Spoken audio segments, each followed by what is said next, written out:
Hi, welcome to Operation Fishing Freedom. Today we're privileged to be sharing the boat with U.S. Army veteran Ryan Hurd.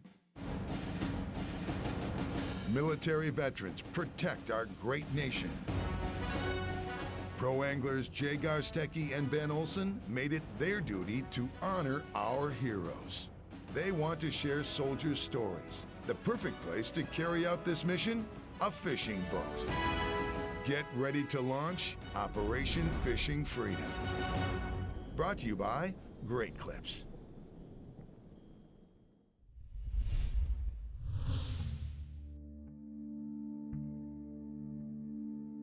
A day on the water can be both tranquil and healing.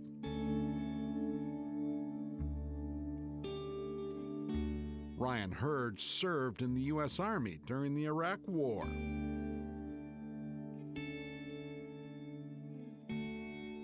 On this Florida sunshine morning, Ryan shares his story. So did you grow up in Florida? Yeah, I was born in Lakeland. From there, moved to St. Cloud. We've been in bits and pieces. Been doing a lot of the freshwater stuff, so most of this is new to me. Nice. So, but it'll be a fun day. Ryan left the only home he knew and soon was in the U.S. Army, deployed in Iraq. A long way from his Florida home. So what made you join the service? I've pretty much been around it my whole life. My dad served in the Army. He did 22 years and then retired. So I grew up around it, going to the base and seeing the helicopters.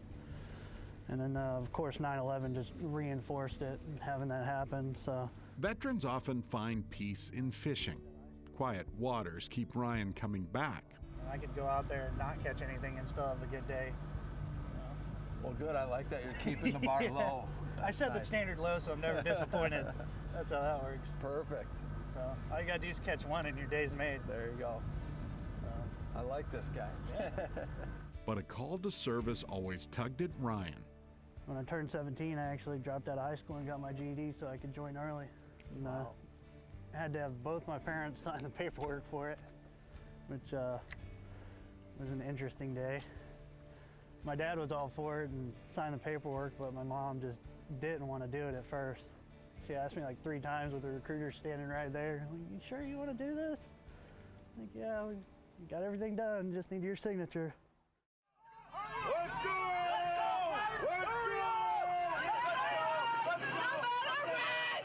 And she finally gave in and signed the paperwork, and off I went to boot camp.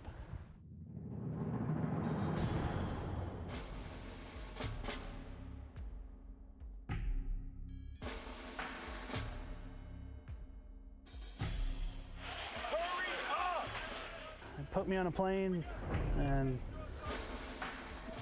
a couple hours later I was at Fort Knox. Boot camp would last 8 weeks. The Army trained Ryan as a cavalry scout. I really enjoyed what they were doing as far as going out, doing reconnaissance, doing route recon, learning if roads are passable, finding the enemy. Ryan, stationed in Hawaii, trained with the infantry division, but his stay would not last long. So Hawaii, what was that like? It was different from what I was used to. I mean, I grew up in the country, so being around horses in the woods, going to an island with nowhere else to go, I actually didn't get a lot of time to adapt to it because as soon as I got there, the unit was already on orders to deploy. Ryan deployed to Iraq.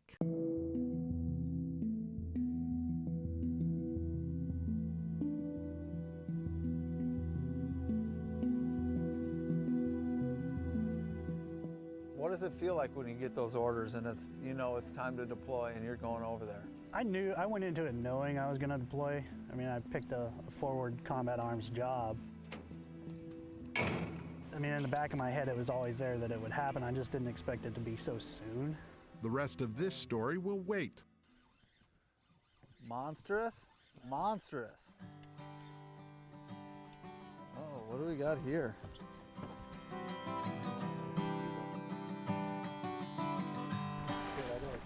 Okay, fish on the back.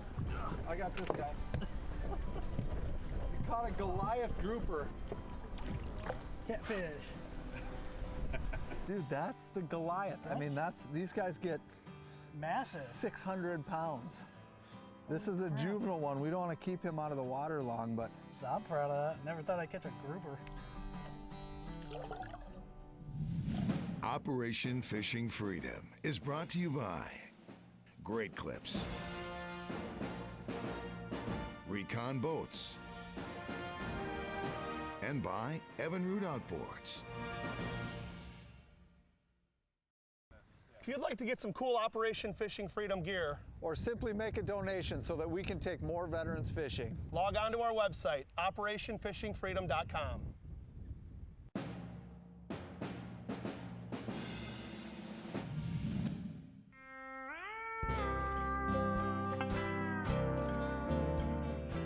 Good days on the water outnumber the bad for Iraq War veteran Ryan Hurd.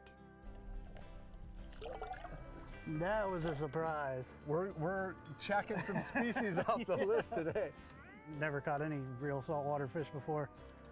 So today is the day of checking off the list of things I've never caught. Ryan checks his list and shares stories. Fresh out of Army boot camp, Ryan deployed to Iraq. Tell me about getting used to conditions over there and getting set up and settled and everything. How did that go? First getting there, it was really a dry heat.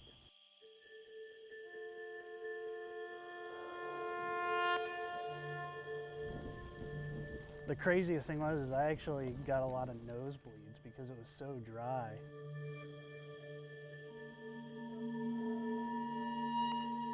So that was one of the big problems I had, and just getting used to the heat. I mean, Florida's hot, but it's not that super dry heat. So you were drinking a lot of water trying to compensate, and it just took us a lot of time to get used to it. Ryan and his company helped train the Iraqi army, part of a personal security detachment.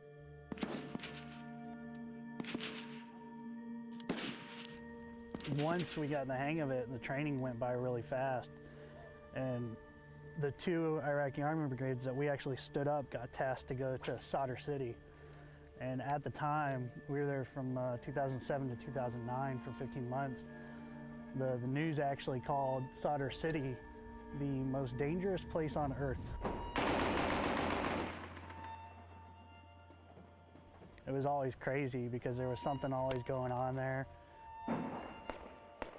You could always hear explosions or gunfire or something always going on, so you always had to be on your tiptoes and very aware of your surroundings. Pretty much how my first deployment went. Came home from that, 2007 to 2009, and then 2010 to 2011 I went back to Iraq. We were deployed to the Diyala province of Iraq, and we basically did all the same missions that we did in Sadr City.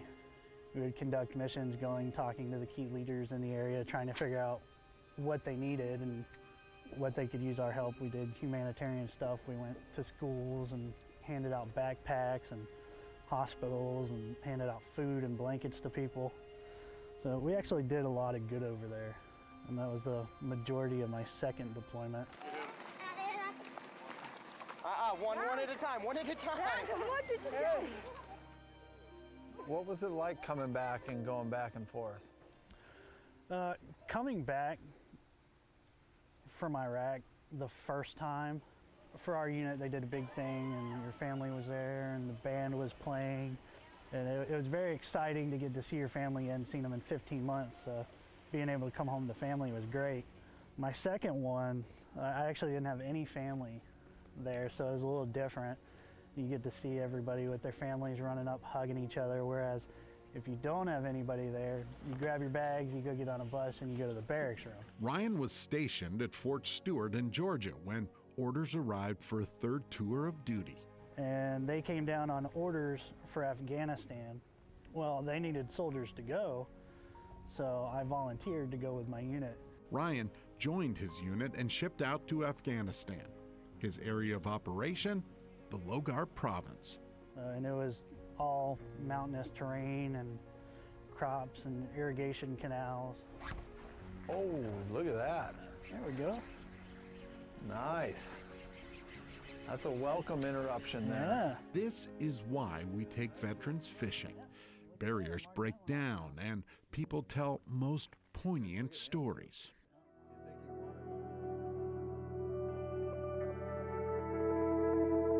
Our main mission, it seemed when we went out, was we did what we called counter IED missions. We would go out and do patrols, and we would take the explosive ordnance disposal guys with us, and we would locate these IEDs and detonate them in place, so that way they weren't a danger to anybody. And it seemed like every day we went out, we at least found 2 to 3 IEDs. So we were actually doing a very good job out there. Ryan remembers heading back to post after a long day outside the gates. And as we were coming into the area, I could actually see our OP at the top of the hill. And as we crested this little, I guess you'd say, dried out canal, the next thing I know, there was just dust everywhere. I don't remember hearing the explosion or anything.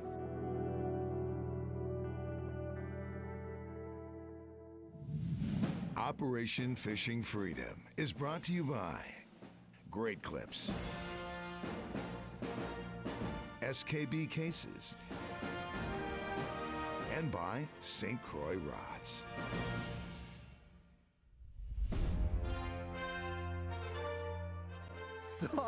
Double with a snook and a red. Doubled up. That's awesome. There you go. If you'd like to see more behind the scenes footage and bonus content, Follow us on Facebook, Twitter, or Instagram. If you're a U.S. military veteran living in Illinois, Wisconsin, or Minnesota, log on to takeavetfishing.org to find an event near you.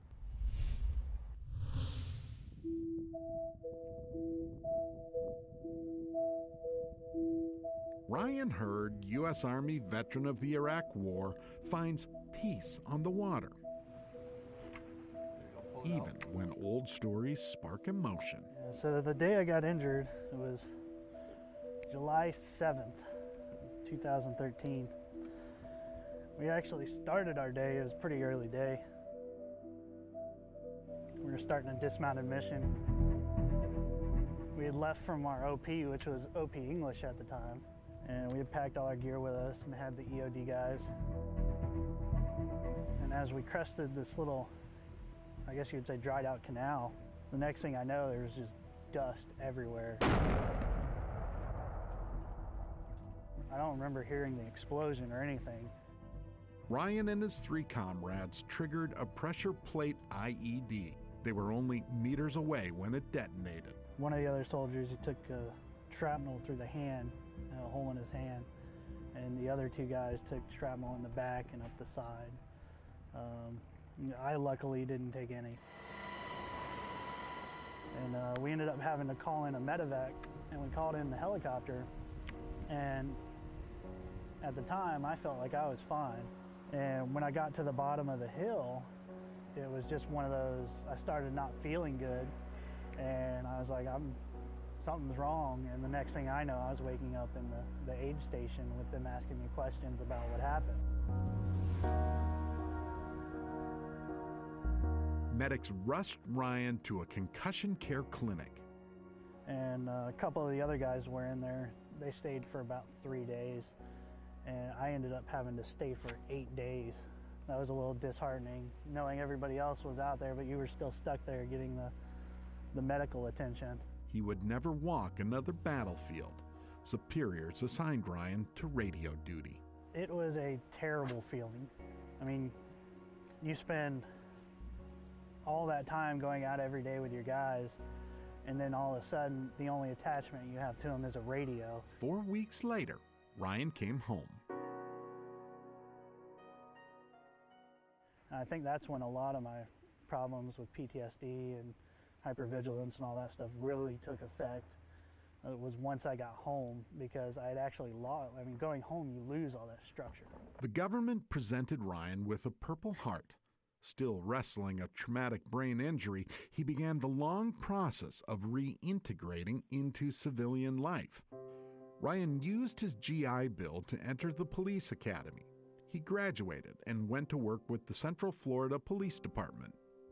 I think I left the military still wanting to serve, and finding that job allowed me to still do that. Still, Ryan struggled with ghosts of war. At first, I didn't want to go out anywhere. I didn't want to do anything. I didn't want to see people. I just wanted to be in my room by myself, relaxing, which I was just shutting myself out from the world. And it just was not healthy in the long run. And it took my stepmom pretty much dragging me out to do the kayaking trip to even get me outside. Turned out time on the water would change Ryan forever. And I honestly think that was the start of my recovery. I mean, fishing and being on the water is what really saved me. And I try to do it as much as I can now.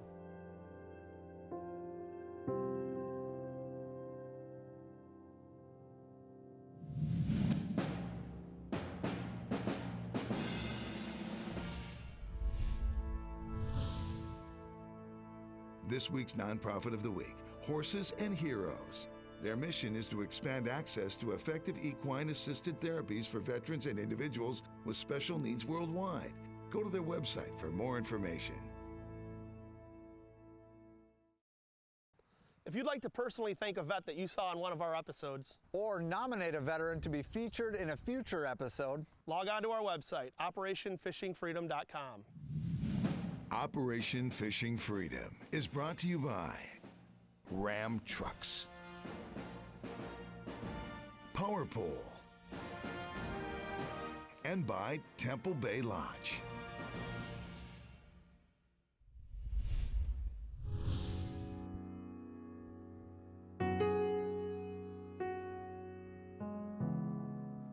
Ryan Hurd admits time on the water has been his healing journey.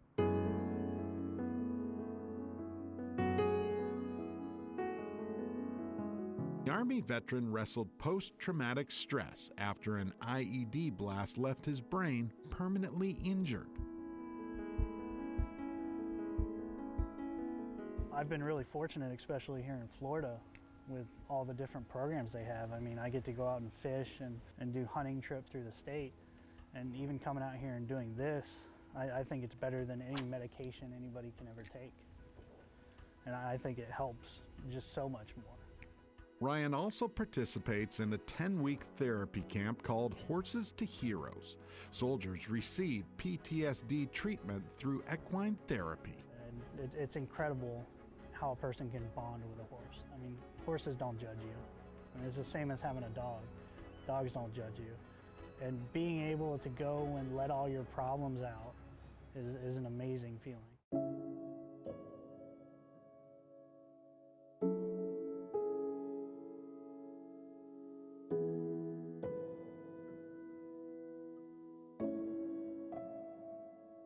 You don't even have to fish. You can just go out on the water and sit there, and it's just peaceful. There's nothing going on.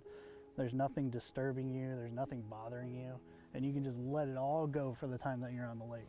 And it's an amazing feeling because you don't have to worry about anything but you, the water, and the fish. So simple, yet so profound. Therapy administered outdoors, naturally. that lifetime of service means so much to all of us, and we so appreciate your service and your sacrifice. And we have a couple of small things we want to give you real quick here, just to kind of say thanks and make you part of our team. Heck yeah. So we have a custom fishing rod here from Angry Bear Custom Rods. Oh, wow. With the branches of the service on there. And then we have your very own Operation Fishing Freedom jersey, just like the ones we wear. Thank you so much. We really, really appreciate everything you've done for us and everything you're continuing to do for us. We really appreciate it. Thank you. I appreciate you for you being out here. I appreciate you guys bringing me out and letting me do this. Today's therapy ain't over yet. There, right there. These guys are just bulldogs, man. That bait is gone down his mouth. Take your time now. Take your time now. Take your time now. Look at that. Jeez, Look at that snook. that's ridiculous. That is a beautiful, beautiful snook. Therapy may be a bit unconventional, but for Ryan, it makes all the difference. He looks like a keeper.